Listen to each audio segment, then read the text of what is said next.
அம்மாவின் கதைகள். 2 பாம்புகள். ஒரு ஊரில் ஒரு இளவரசன் வாழ்ந்துட்டு வந்தார்.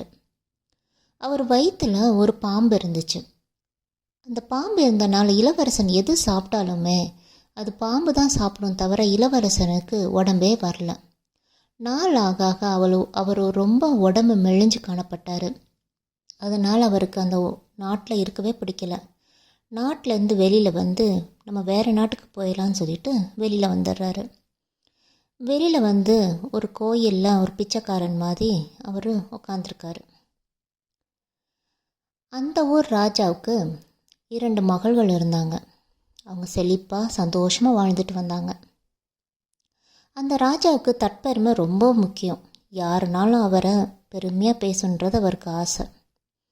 தன் மகள் 2 பேரையும் கூப்பிட்டு, மகள்களே, நீங்கள் இன்னைக்கு ரொம்ப சந்தோஷமாக இருக்கீங்க, இந்த சொத்தெல்லாம் அனுபவிக்கிறீங்க, இந்த மகிழ்ச்சி உங்களுக்கு எப்படி கிடைக்கிது அப்படின்னு கேட்குறாரு. அதுக்கு முதல் மகள் சொல்கிறா, அப்பா, உங்களால் தான் எல்லாமே எங்களுக்கு மகிழ்ச்சி, பணம் எல்லாமே கிடைக்கிது, அதனால தான் நம்ம சந்தோஷமாக இருக்கிறோம் அப்படின்னு சொல்கிறான். ராஜாவுக்கு ஒருமே பெருமையாக இருந்தது. அதே 2வது மகள்கிட்ட அதே கேள்வியை கேட்குறாரு. உனக்கு எதுக்கு சந்தோஷமாக இருக்க, அதுக்கு பதில் சொல்லு அப்படின்னு சொல்கிறாரு. அதுக்கு அந்த பொண்ணு சொல்லுது, அப்பா, நம்ம பணத்தினால மட்டும் இல்லை, நம்ம நல்லவங்களாக இருக்கிறோம், அதனால மட்டும்தான் நம்ம சந்தோஷமாக இருக்கோம் அப்படின்னு சொல்கிறாரு. இப்போ ராஜாவுக்கு கோவம் வந்துடுது. தன்னை பற்றி ஒரு வார்த்தையும் சொல்லலை, அதனால தன்னோட பதில் பிடிக்காதனால ராஜா என்ன சொல்கிறாரு, என்னோட குழந்தை 2வது பொண்ணை யாராவது ஒருத்தருக்கு, பணம் இல்லாத ஒருத்தருக்கு கல்யாணம் பண்ணி வச்சுருங்க, இனிமேல் அரண்மனையில் இருக்க தேவையில்லை அப்படின்னு அமுச்சு வச்சிடுறாரு. காவலர்களும் வெளியில் போய் தேடுறாங்க. அப்போ கோயிலில் ஒரு பிச்சைக்காரனை பார்க்குறாங்க. ஆனால் அந்த பிச்சைக்காரன் வந்து அந்த ராஜான்றது தெரியாது. சரி, அவனை கூட்டிகிட்டு வந்து ராஜாவோட 2வது மகளை கல்யாணம் பண்ணி வச்சிடுறாங்க. ஆனால் காசு இருந்தாலும் இல்லாட்டி 2 பேரும் சந்தோஷமாக தான் வாழ்ந்துட்டு வந்தாங்க. ஒரு நாள் அந்த பிச்சைக்காரன் படுத்து தூங்கிட்டுருக்கப்ப வயிற்றிலிருந்து ஒரு பாம்பு வருது. வந்தப்போ பக்கத்தில் இருக்க புற்றிருந்த பாம்பு சொல்லுது, பாம்பே, எதுக்கு இந்த மனிதனோட உடலில் இருக்க, பாவம், ஒன்னால் அவர் ரொம்ப மெலிஞ்சு காணப்படுறாரு, நீ ஏன் வெளியில் வரக்கூடாது அப்படின்னு கேட்குது. இல்லை, நான் வரமாட்டேன் அப்படின்னு சொல்லுது.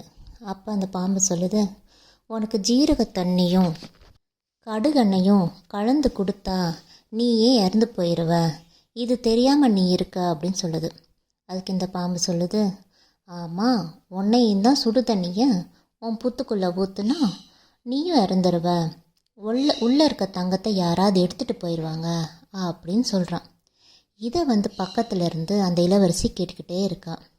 சரி, நம்ம இதை பண்ணலான்னு சொல்லிட்டு தன்னோட புருஷனுக்கு கடுகெண்ணையும் சீரகமும் கொடுத்து அந்த பாம்பை கொலை பண்ணிடுறான்.